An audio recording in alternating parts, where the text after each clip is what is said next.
Podría acostarme con cualquiera en esta sala y John todavía me pediría disculpas. Lo dijo en medio de las risas de algunos colegas, en una fiesta de la empresa celebrada en un hotel de 5 estrellas, donde yo solo había ido a dejarle unos documentos que olvidó. No estaba en la lista de invitados. No planeaba quedarme mucho. Solo quería entregar los papeles e irme. Pero entonces, estando en la planta baja, al salir del ascensor y escuchar la música que resonaba desde el salón de banquetes, me detuve, no por curiosidad, sino porque oí esa voz familiar. La voz que había escuchado durante 8 años como su esposo. La voz que alguna vez creí que pertenecía a una persona amable. Solo que esta vez, no pronunció mi nombre con cariño.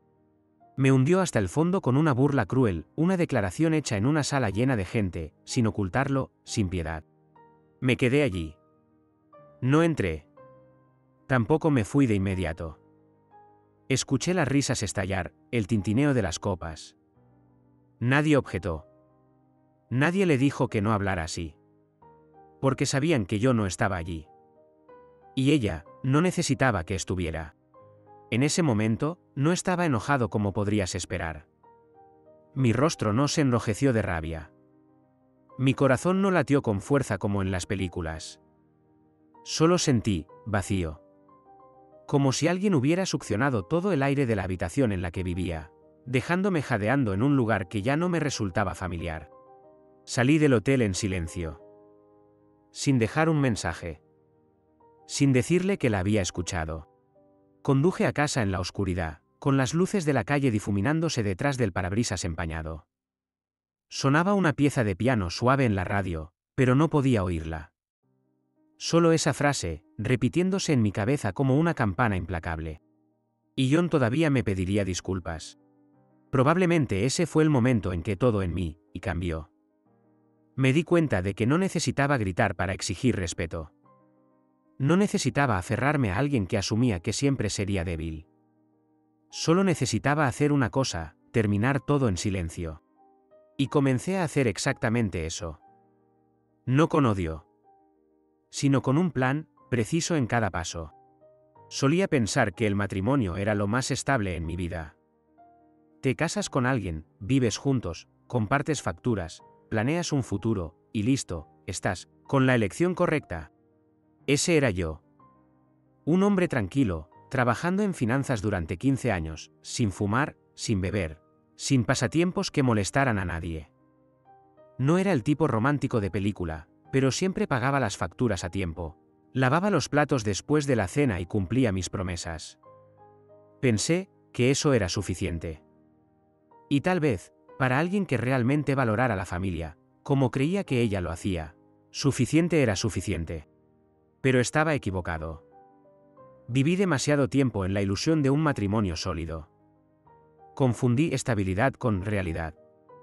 Y el precio de ese error fue un despertar que nadie desea. No comenzó con una pelea, una confesión o lágrimas. Comenzó con cosas pequeñas. Ella, mi esposa, empezó a vestirse diferente. Vestidos ajustados. Labial rojo. Perfume más fuerte. Cuando le pregunté, solo se rió, quiero volver a amarme a mí misma.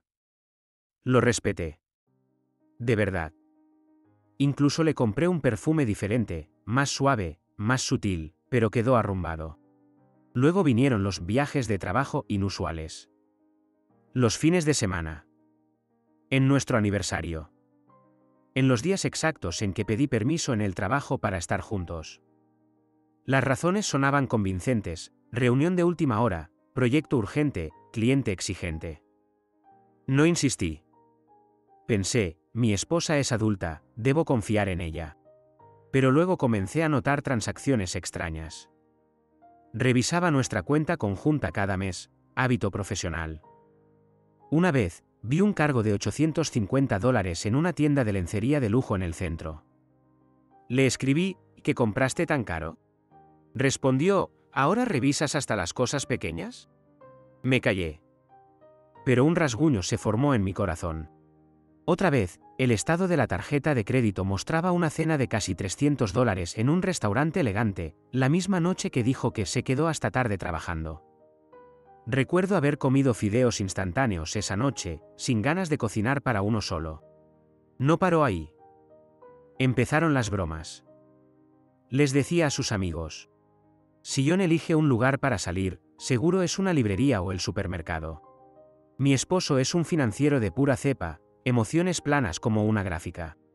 La gente se reía, y yo me reía con ellos.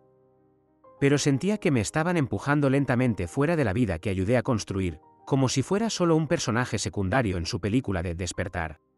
Con el tiempo, me di cuenta, ya no era el hombre amado. Era el hombre tolerado. Empecé a recordar las piezas pequeñas que había pasado por alto. Las veces que llegaba a casa con un perfume que no reconocía. Los momentos en que apartaba su teléfono cuando entraba a la habitación. Los comentarios casuales pero cargados: ya no quiero vivir como una esposa atada. Oh, eres un buen tipo, pero la bondad no lo es todo. Pensé que esas palabras eran solo momentos de duda. Pero eran señales de alerta que no tuve el valor de escuchar. Y luego, todo se derrumbó por una broma cruel y burlona que soltó en una fiesta. La frase que escuché por casualidad, como un cuchillo que cortó la película que creía que era un amor duradero. Podría acostarme con cualquiera en esta sala y John todavía me pediría disculpas. En ese momento, no sentí nada. Solo un frío silencioso que se extendía por mi pecho. No porque fuera débil, sino porque entendí. Entendí que la mujer que alguna vez me llamó el único en quien puedo confiar ahora me veía como débil. Entendí que no podía seguir intentando, porque ella había elegido abandonarme en cada acción, cada mirada, cada palabra. Y cuando entiendes, realmente entiendes, no necesitas gritar ni golpear mesas. Solo necesitas empezar a preparar una salida, limpia, clara, sin autocompasión. Después de esa noche en que la escuché decir: podría acostarme con cualquiera en esta sala y John todavía me pediría disculpas, no pude dormir. Pero no me volví loco. No rompí cosas ni grité porque, y como los esposos destrozados de las películas. Solo me senté en silencio en la sala, con una lámpara amarilla proyectando sombras en la pared blanca, sosteniendo un bolígrafo y un cuaderno viejo. Empecé a escribir. No un diario. Un plan para salir. Porque ahora lo sabía, no podía salvar un matrimonio que solo yo estaba sosteniendo. No necesitaba esperar a que ella se diera cuenta de su error, porque alguien que te ridiculiza públicamente no merece otra oportunidad. Merece un final. Comencé recuperando lo que era mío. Primero, la cuenta bancaria. Silenciosamente cambié la contraseña de la banca en línea. Desvinculé todos los dispositivos desconocidos de la aplicación y rebocé su acceso a la cuenta conjunta. No lo notó de inmediato, aún tenía la tarjeta secundaria, aún pensaba que controlaba el juego. Pero lo que no sabía era que ya había congelado esa tarjeta a través del banco, bloqueando pagos automáticos y transacciones grandes. Luego, la casa. El apartamento estaba a mi nombre desde antes del matrimonio, ella nunca prestó atención a eso, pensando que no era el tipo intrigante. Silenciosamente cambié la cerradura de la puerta principal y la electrónica, contacté a la administración del edificio, actualicé la información de residentes y eliminé su nombre de la lista de tarjetas de acceso al piso. No para echarla de inmediato, sino para que, cuando me fuera, pudiera retirarme limpiamente, sin dejar caminos de regreso. Revisé cada transacción financiera de los últimos 3 años, cotejándola con mis estados de ingresos. Y como sospechaba, ella había abierto en secreto un préstamo de crédito personal a mi nombre, falsificando mi firma digital al aprovechar el acceso que alguna vez tuvo a mi correo. El préstamo era de casi $20,000, y la mayor parte se había canalizado a una cuenta de respaldo. Pero en realidad, la mayor parte se retiró durante viajes de trabajo lujosos y compras de lujo. Pedí a un amigo del banco que extrajera todo el historial de IP y accesos a la cuenta. Los resultados mostraron, ella lo hizo todo, desde su teléfono personal y la laptop de la empresa. Contraté abogados, no uno, sino dos, uno especializado en divorcios y bienes, otro en fraudes financieros. Comenzamos a recopilar pruebas. Correos internos de la empresa, algunos con intercambios vagos sobre viajes de trabajo inexistentes. Transacciones sospechosas que vinculaban la tarjeta de crédito de la empresa y mi tarjeta secundaria, mostrando que había malversado fondos corporativos para gastos personales. Un informe falsificado que ella envió para justificar una ausencia de 2 días sin motivo. Todo archivado en una carpeta dedicada.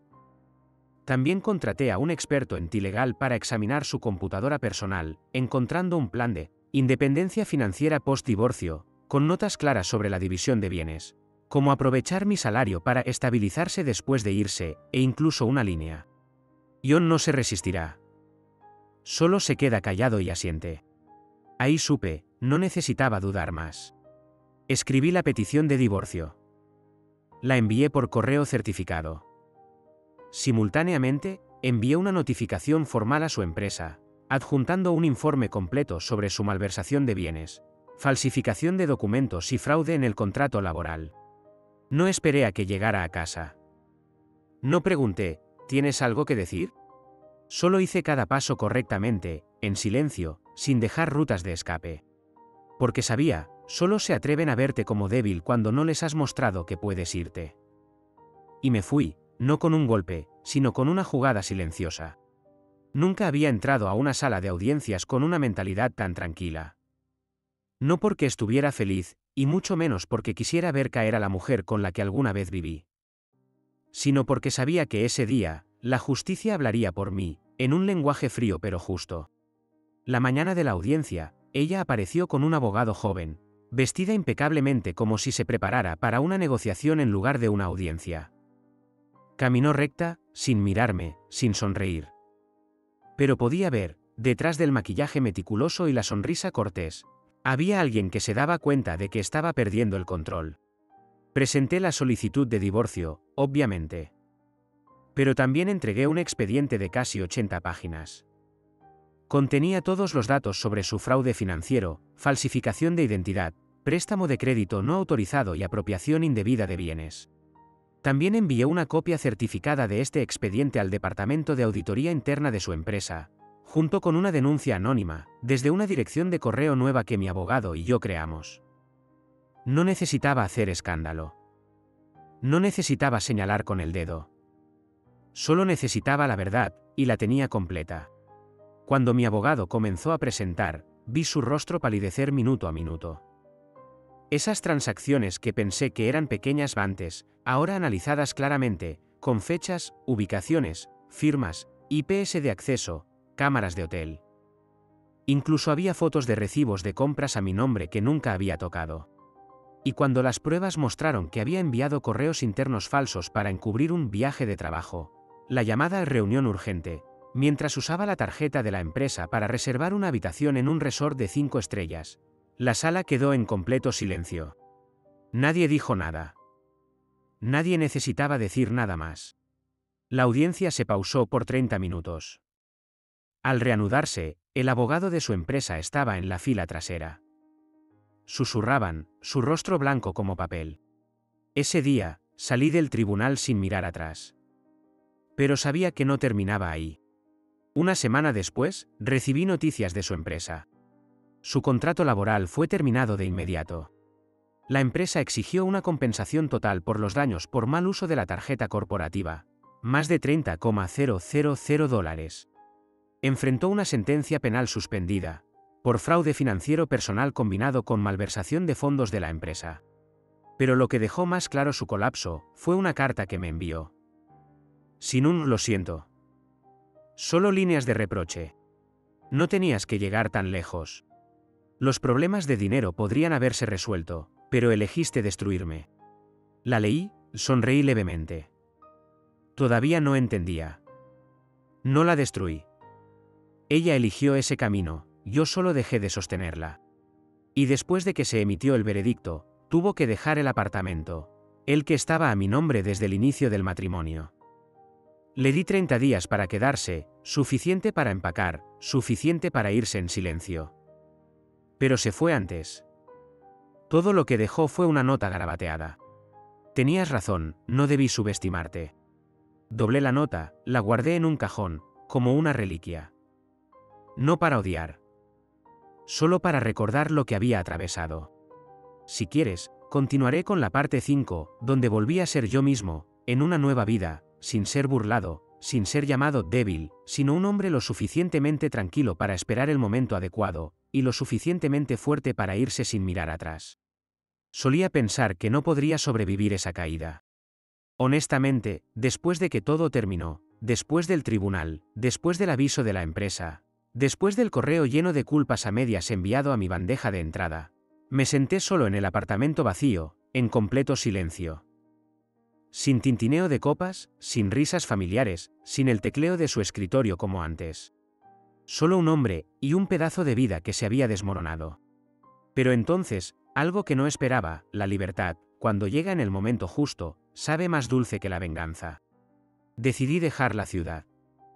Dejé atrás las multitudes, los edificios altos, el ritmo frenético que durante años pensé que era, donde te estableces. Regresé a mi pueblo natal, donde crecí, donde dejé atrás para perseguir el éxito. Un lugar sencillo, con una calle pequeña y una cafetería siempre iluminada con luz amarilla por la mañana, árboles de higuera viejos proyectando sombras sobre tejados de lata oxidados, y personas que aún se saludan por su nombre. Alquilé una casa pequeña en las afueras. No grande, pero con un patio trasero suficiente para un huerto y una silla de madera para leer. Y abrí una oficina de consultoría financiera personal, no ostentosa, sin gran letrero, solo una habitación simple donde conocí a los lugareños, jubilados que querían opciones de inversión seguras, parejas jóvenes resolviendo su primer plan financiero para un recién nacido. Comencé un blog semanal. No para quejarme o lamentarme por el pasado, sino para compartir lo que mejor sabía. Cómo leer las señales de peligro en una relación. Cómo mantener el control financiero, incluso cuando amas a alguien con todo. Cómo evitar firmar a ciegas un contrato matrimonial implícito donde tú eres el único que carga el peso. Conté mi historia, pero sin nombrarla. No porque estuviera enojado, sino porque ya no necesitaba usar la identidad de alguien más para redefinir mi valor. Recibí correos de otros hombres, también callados, también subestimados, también llamados aburridos, débiles, o peor, fáciles de controlar. Y siempre respondía con una línea. El silencio no es debilidad. El silencio es la pausa antes de que reclames tu propia voz. ¿Y ella? ¿Qué pasó con ella? Escuché fragmentos de viejos amigos. Dejó la ciudad. Tras el escándalo financiero, ninguna empresa la contrataría para un puesto gerencial. Los amigos que alguna vez la aclamaron como reina independiente, desaparecieron como si nunca hubieran existido. Algunos la bloquearon silenciosamente cuando supieron del juicio y la sentencia suspendida. Luchó, endeudada, incluso se mudó con una tía en otro estado. Un día, recibí un correo desde la dirección que usaba cuando aún era mi esposa. Asunto, si lees esto, por favor perdóname. No lo abrí. No por odio. Solo porque sabía que no necesitaba escuchar nada más para saber que había tomado el camino correcto. El perdón, para mí, no es sentarse a escuchar explicaciones. El perdón es cuando tienes derecho a responder, pero eliges el silencio. No para herir a nadie, sino para conservar la paz que acabas de encontrar. Ahora, cada mañana preparo café, pongo música suave, abro mi laptop y leo las historias que otros me envían, y veo que no estoy solo. Veo que tal vez fue desde esa caída que realmente me levanté por primera vez. Ya no soy el John de antes, el que se disculpaba cuando no hacía nada malo. El que pensaba que la bondad era suficiente para retener a alguien. Soy el John de hoy, que conoce su valor y nunca dejará que nadie lo defina otra vez. Nunca subestimes a los callados. No son débiles, solo están observando en silencio. Y cuando se levantan, no regresan. Cuando explotas la bondad de alguien, no pienses que no lo saben. Lo saben. Pero se quedan callados, hasta el día que se van, llevándose el perdón consigo. El instinto nunca se equivoca, solo necesitas el coraje para confiar en él. Y yo confié en el mío, justo cuando más lo necesitaba. ¿Crees que John hizo lo correcto? ¿Alguna vez te has sentido menospreciado por la persona que amabas? Comenta para compartir si has sido el callado. Da like si crees que la verdadera fuerza es atreverse a soltar. Suscríbete para no perderte historias crudas de renacer desde la traición, solo en nuestro canal.